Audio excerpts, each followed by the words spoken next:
Buenas noches, ¿cómo les va? Gracias por acompañarnos como siempre. Soy Carlos Brown. Estamos todos los días viernes a las 23 horas por Canal Rural en nuestro programa El Estado que Viene. Y al mismo tiempo está saliendo por Cablevisión 73, DirecTV 125, Telecentro 516 y Telered 74 y 401. Bueno, estamos en veda electoral. Ha comenzado la veda vinculado con las PASO del día domingo. Y después vendrá, bueno, toda la otra actividad proselitista hasta llegar a las elecciones, digamos, definitivas, que son en el mes de octubre. Pero hoy entonces, consecuentemente, hemos aprovechado esta circunstancia para tocar algunos temas que no son electorales, pero que sí hacen a una serie de problemáticas que se vinculan con el sector productivo en general, ¿no? En particular, como estamos acá en Canal Rural, con el agroindustrial, pero también tiene mucho que ver con la temática puramente industrial y las temáticas comerciales. O sea, nadie se escapa en el mundo vinculado con la actividad económica de los temas relacionados con las cuestiones impositivas. Y ustedes saben que hay una presión impositiva muy importante en la República Argentina, que conjuntamente con otros factores, los logísticos, los temas de la comercialización, confluyen para que tengamos situaciones complejas, bastante difíciles. Bueno, hoy hemos traído un especialista en temas tributarios, Santiago Sáenz Valiente. ¿Cómo te va? ¿Cómo está, Carlos? Tanto tiempo. Bien, gracias. Gracias por venir, Santiago. Bien, gracias a vos. Santiago es un hombre que se ha especializado en estos temas, ¿no?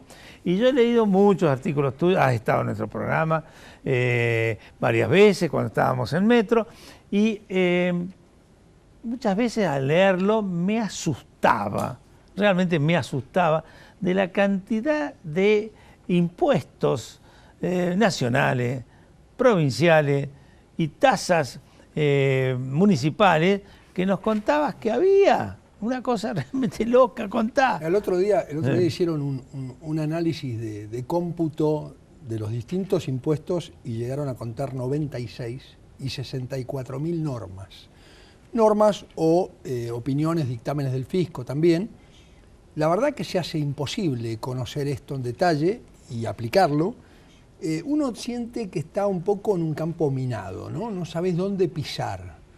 Porque cualquier error en esa circunstancia, y más en el caso del agro, con la cantidad de registros que hay, ahora se acaba de agregar uno nuevo, que se llama el registro de las tierras explotadas, ya sea por el propietario o por un tercero, que si uno no está registrado, le retienen el 28% a cuenta del impuesto a las ganancias.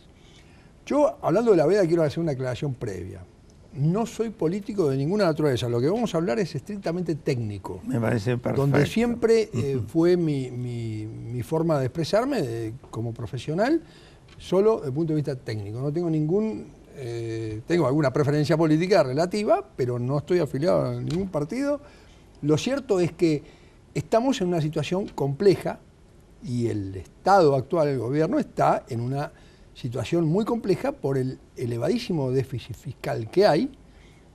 Sabemos que viene de antes en gran mayoría, pero bueno, hay que buscar formas de resolverlo, porque con este déficit fiscal, evidentemente una rebaja impositiva es dificultoso, es mucho más fácil con superávit fiscal hacer un cambio en la estructura tributaria.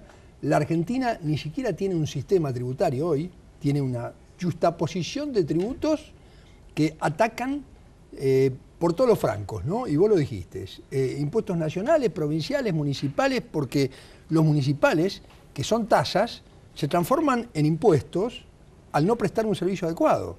Aquellos que pagan la red vial y no pueden sacar hoy los camiones de granos y los tienen, yo sé de casos que han tenido una excelente cosecha de maíz y no la podían sacar. No la pueden sacar, ni hablar de los tambos, ¿no? Pero realmente la situación está muy compleja también porque el tema de la emergencia agropecuaria, que en realidad es en muchos casos desastre, no emergencia, yo no estoy de acuerdo con la propia normativa legal. ¿Por qué? Porque permite una prórroga de impuestos cuando hay hasta un 50% de pérdida de capacidad de producción. Pero entre el 50% y el 80% puede seguir siendo emergencia, lo único que le dan es, no lo ejecutan, eso sí, y le dan prórroga, pero con intereses, y si tiene más del 80% entra en desastre agropecuario. Entonces, ¿cómo puede ser una línea tan fina, ¿no? 79%, 81%. Ese tema de la emergencia es tremendo, ¿no? Porque ¿qué beneficio puede recibir un productor agropecuario que le pospongan su vencimiento si el drama que tiene es que no tiene producción? Con lo cual, cuando caiga ese vencimiento porque terminó la emergencia, en definitiva lo único que tiene es sobre su cabeza una espada que lo está por ejecutar duramente, ¿no? Pero vos dijiste algo cuando recién comenzábamos que realmente impacta, ¿no? Yo ya lo conocía, pero impacta.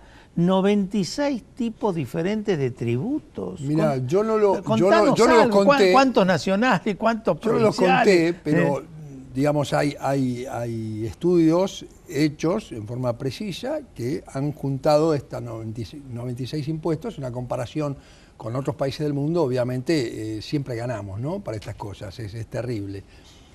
La verdad que los impuestos nacionales, y bueno, podremos tener, yo no los conté, pero debe haber 20 o 30, porque si nosotros nos ponemos en impuestos internos, por ejemplo, que afecta al cigarrillo, al alcohol, a las cubiertas, a las pieles, a los perfumes, bueno, ahí tenés ya unos cuantos, ¿no?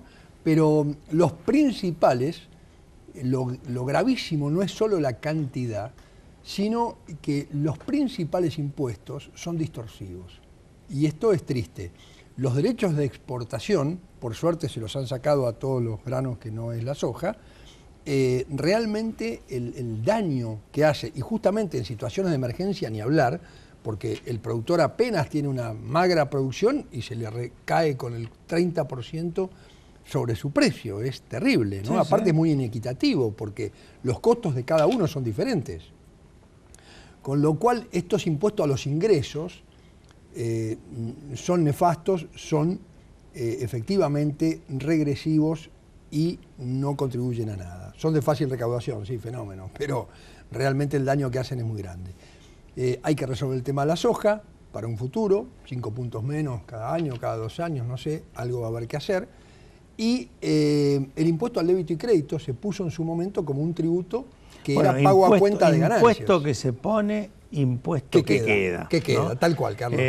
Yo recuerdo algunos de esos impuestos que los puso Cavallo, concretamente el débito de crédito lo puso Cavallo, y todos los que estaban alrededor en contra decían un montón de cosas, después fueron gobiernos y nunca lo sacaron. Sí, es importante aclarar algo. Las pymes, la ley de pymes, creo que es la 27264, y hace una utilización para el pago de deuda, para el pago de ganancias. Para el pago de ganancias, sí. Pago a cuenta completo, inclusive para las empresas medianas, ahí que sean industriales, tienen el 50% del pago a cuenta. En realidad, hoy, a la empresa común, digamos, a la que no está categorizada como pyme, en definitiva, toma un 17% del pago a cuenta. Santiago, vamos a hacer un pequeño corte. ¿Cómo no? Y vamos a seguir analizando todas estas cuestiones, porque creo que es muy importante que el que hoy nos está viendo y que está liberado de la carga de la propaganda política pueda hacer un análisis de estos temas que son tan cruciales, ¿eh? Adelante, señor director.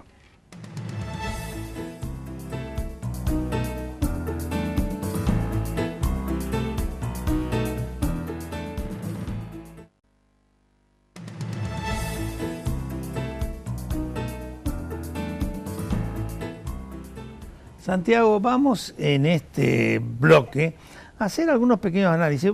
Todos sabemos que ha salido la ley PYME, que en definitiva a nivel nación ha acomodado algunas cosas, sobre todo vinculado con el tema IVA, vinculado con el tema del cheque para poder afectar a ganancias, algunas otras cosas más. Pero me gustaría que vos hicieras un análisis de los impuestos principales nacionales y después ver el tema de los impuestos principales provinciales, ¿no? Ingresos brutos, que son impuestos tan complejos y tan castigadores de la actividad productiva. Tal cual, absolutamente. Mirá, yo, si te parece, Sí, Carlos, metele. vamos a arrancar un poquitito con el IVA, Sí. muy sintéticamente. Primer tema, la producción agropecuaria está gravada con IVA con el 10,5%. La población en general cree que esto es un beneficio para el agro. La gente del campo tiene un beneficio, 10,5% en lugar de 21%. Justamente todo lo contrario. Gran perjuicio. ¿Por qué? Porque se le acumulan créditos fiscales de IVA a su favor y esos créditos fiscales de IVA no lo puede utilizar contra otro impuesto. Y aparte, esto cuando es así porque compra hay algo, muchos créditos que van al cuando, 21. cuando compra, paga el 21, Hay ¿no? muchos que pagan el 21 y muchos que pagan el 10,5, Sí. pero el 10,5 también viene restringido por el propio fisco en función de interpretaciones. Está repleto de lo que se llaman dictámenes, donde el fisco da su opinión, y es curioso, vos los empezás a analizar y decís, va a decir que va al 21. No, dice el 10,5.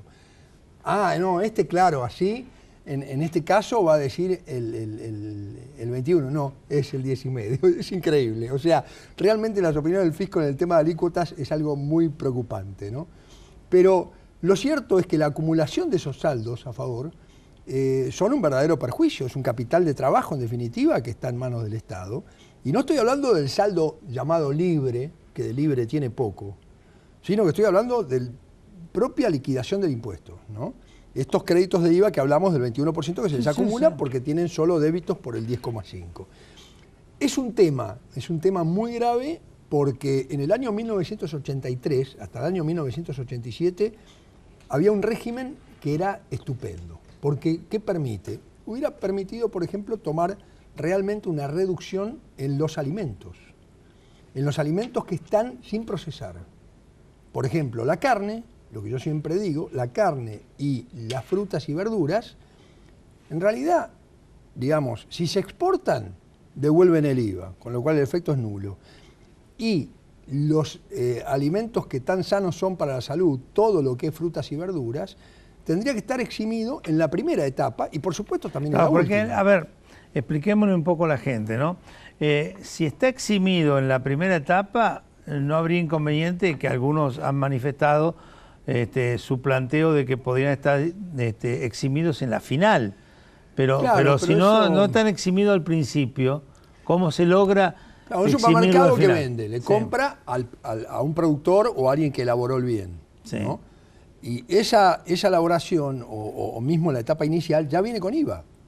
Entonces, eximirlo implica que el vendedor va a tener un costo en lugar de un crédito, con lo cual no va a poder bajar el precio. Eso es una realidad incontrastable desde el punto de vista técnico. Pero si esto se hiciera al revés, que si empezara al comienzo de la cadena, sí, claro, podría ser. Ahí podría ser, porque no le trasladás un costo a nadie.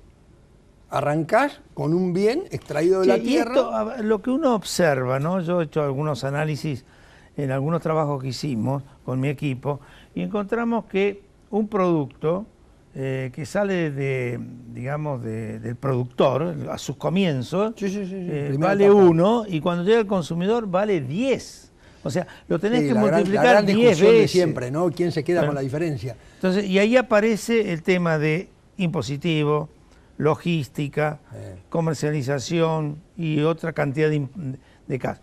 ¿Qué porcentaje a tu criterio ocupa en esto el tema impositivo? Y depende de cada caso, pero elevado, claramente elevado, porque vos fíjate, hay uno de los grandes temas. El IVA tiene la gran ventaja que permite cuando se exporta, está identificado el impuesto y entonces se puede devolver a quien exporta y se devuelve lo que se acumuló en todas las etapas. En cambio, ingresos brutos, ya nos metemos en otro tema más espinoso. Provincia. Ingresos brutos, provincias, todas las provincias tienen impuestos a los ingresos brutos, no a la producción agropecuaria. Hay algunas que no, por ejemplo en Entre Ríos no, en Córdoba no, hay algunas que no tienen a la producción agropecuaria. Antes prácticamente ninguna tenía la producción agropecuaria, pero cada vez necesitan más fondos para prestar sus servicios y ¿quién la liga?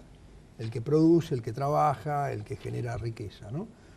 Esta acumulación de impuesto en cada una de las etapas, desde que se extrae de la tierra, se hace la primera elaboración, se vende, se comercializa en un supermercado, allí se va acumulando ese impuesto y ni siquiera es posible identificarlo cuánto tiene de impuesto el precio final.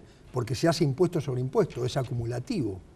Entonces, este es el gran problema. Sí, y otro tema que, por ejemplo, en la provincia de Buenos Aires afecta muchísimo, yo soy productor agropecuario y lo sufro en la provincia de Buenos Aires, son las tasas municipales. Bueno. Las tasas de conservación de caminos, la tasa de lo que uno paga cada vez que sacas un animal, porque tenés es lo que dijimos pagar. Fuera de cámara, Carlos. Sí. Estas tasas no son tasas. Cuando no hay un servicio equivalente, no son tasas, son impuestos, se llaman tasas, pero en el fondo son impuestos. Si vos no tenés un buen camino y no podés sacar tu producción o no podés llegar a tu predio rural, evidentemente esto de tasa, tasa vial. No tenemos camino. Tasa de seguridad y higiene, que en realidad eso es para las fábricas, pero se está metiendo en el tema del agro. No, y en las fábricas causan daños muy importantes. Por supuesto. Son porcentajes realmente significativos. No, bueno, vamos a ir a un último corte y en este bloque que nos queda vamos a tratar de influir o en la mente de algunos que tienen poderes y decisiones y aclararle ¿Qué sería bueno que se cambie? ¿Qué sería bueno que se cambie? ¿No? Entonces, vamos a un corte, señor director. Adelante.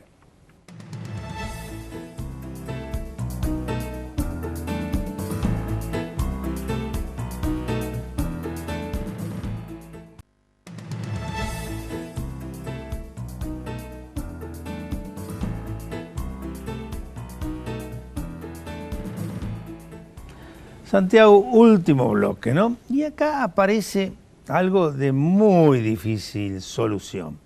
Tenemos un aparato del Estado gigantesco y que crece, que crece, que crece, con una cantidad de demandantes, ¿no? Vivimos en un país donde el centro son los derechos y las obligaciones menguadas. Y por otro lado, viste, una estructura donde el Estado, ante tanto tamaño, requiere, y cada vez más, y cada vez más. ¿Y a quiénes? Y a cada vez menos, y menos, y menos. ¿Cómo se resuelve esto? Bueno, el Estado que viene, como vos decís, claramente tiene que ser más chico, ¿no? Vos fíjate que hoy más del 40% de la población es empleado del Estado, en su forma nacional, provincial o municipal. Es una barbaridad. Claramente esto tiene mucho que ver con el pensamiento también de cada uno, por supuesto, ¿no? Un pensamiento más liberal como el que tengo yo, algunos tendrán un pensamiento más social. Sí, pero yo creo que está por arriba de las ideologías, hay que buscar la eficiencia, para que la gente viva mejor. Por supuestamente, desde ya que la eficiencia es indispensable para lograr competitividad, para crecer, generar riqueza, esa riqueza estar en condiciones de que se derrame, el famoso derrame, hay que mejorar el empleo, y todo esto tiene que ver con los impuestos, y tiene que ver con la economía, y tiene que ver con el daño que se le hace a la propia economía si un Estado que tiene impuestos distorsivos. Estos hay que modificarlos. El principal impuesto claramente debiera ser ganancias. El tema es que la discusión del caso es, para las personas físicas o humanas, digamos, ¿en qué mínimos? Porque ahora se está discutiendo de que no se aumentarían en un futuro, para dar mayor presión fiscal ahí. No, pero ese sería yo creo que el impuesto a la ganancia al salario, que es también algo para el análisis, porque yo no estoy muy de acuerdo con que se le aplique ganancias a un sueldo. Depende del nivel, Carlos. Claro, depende del nivel. Depende del nivel. Yo creo que se utilizó eso políticamente. Pero fíjate, el 35% de impuesto a las ganancias en las sociedades, ¿no? Es una tasa suficientemente elevada como que encima, por efecto inflacionario, la carga tributaria termina siendo mucho mayor. En el caso del agro... Sí, no hay un ajuste por inflación. Bueno, por supuesto, pero además te cobran lo que es el impuesto sobre la ganancia por tenencia, ¿no? Sí. Encima, en realidad es sobre una renta ficticia. Pero más allá, que esto lo he mencionado varias veces, digamos, ¿qué es lo que imagino yo que se puede cambiar para tener una estructura tributaria mejor? Claramente esto va a ser en forma escalonada, no va a ser todo de golpe, las modificaciones que se hagan. Yo creo que el camino de las pymes está bueno, tengo algunas críticas, pero está bueno el camino de la última ley PYME. Sí, reducir los impuestos a las pymes. Ahora, la tasa de impuesto a las ganancias en una pyme no debiera ser superior al 25%. El 35% es mucho.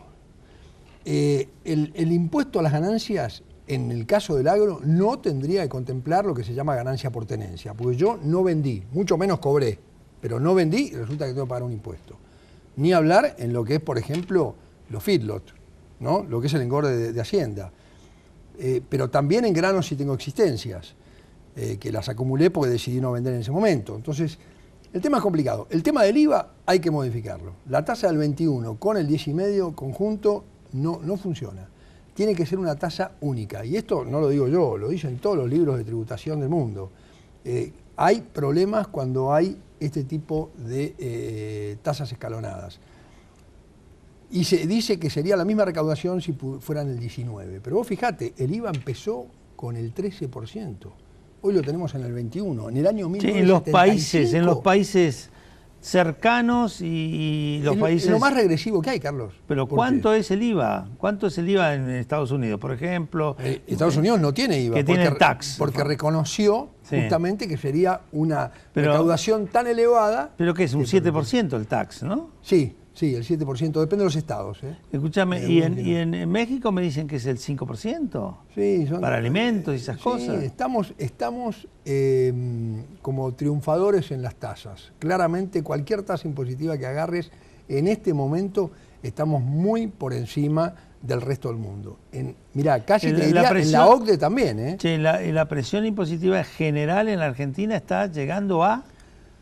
Mirá, lo que pasa es que sobre el Producto Bruto y se habla del 37%. El tema es cuánto le toca a los que pagan realmente. O sea, llega a 50 en algunos casos. Sí, claro. Pero esto tiene que ver mucho justamente, no solo, insisto, con las tasas propiamente dichas, sino con la obligación de pagar sobre una renta ficticia, por ejemplo.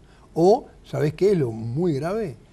La acumulación de saldos a favor, por bien retenciones, percepciones, todo fenómeno, psicológicamente incobrable. No lo tengo que poner. No, el problema es que me queda un saldo a favor y el fisco tarda en devolverlo, tarda mucho, y eso me dan una tasa de interés ínfima, cuando en realidad me cobran un 36 anual, me dan un 6 para las devoluciones, y es el capital propio mío que lo tiene el Estado. Un negocio espectacular para el Estado. Yo cuando te presto a vos te voy a prestar al 36, cuando te tengo que pagar te voy a... Se han intentado a través de fallos judiciales dar vuelta a esto, parecía que venía dado vuelta y ahora están volviendo para atrás. Realmente esto para mí es uno de los principales dramas, diría yo. ¿Por qué? Porque ¿cómo le podés exigir al contribuyente que pague si vos no das el ejemplo de devolverle lo que le corresponde a él? Sí, no es igualitario. Esto es fundamental. Entonces, creo que la acumulación de saldos a favor a través de todos los regímenes, cuando se transforma en un saldo a favor, injusto en definitiva, que no lo puede utilizar o le ponen restricciones, no, para el sistema previsional no lo puedes usar. Para el impuesto a la tal participación societaria no lo puedes usar porque sos sujeto diferente. Te las arreglan para cerrarte los caminos y vos quedarte con un saldo que no lo podés convertir en moneda, en billete. Es tu propio capital. Sí. Santiago, se nos acabó el programa. Simplemente el deseo y la voluntad que tenemos todos es que los gobiernos sucesivos, al margen de sus signos partidarios, puedan resolver esta cuestión. El Estado monstruoso, la presión impositiva, la logística, la comercialización, para lograr que entre el productor y el consumidor no haya esta multiplicación que en muchos productos llega a 10 veces, 9 veces, terrible, 7 veces, con lo cual es tremendamente injusto. Ha sido un placer estar con vos, Carlos. Gracias a vos, por la invitación, gracias a vos, muy amable. A todos ustedes los esperamos el viernes que viene.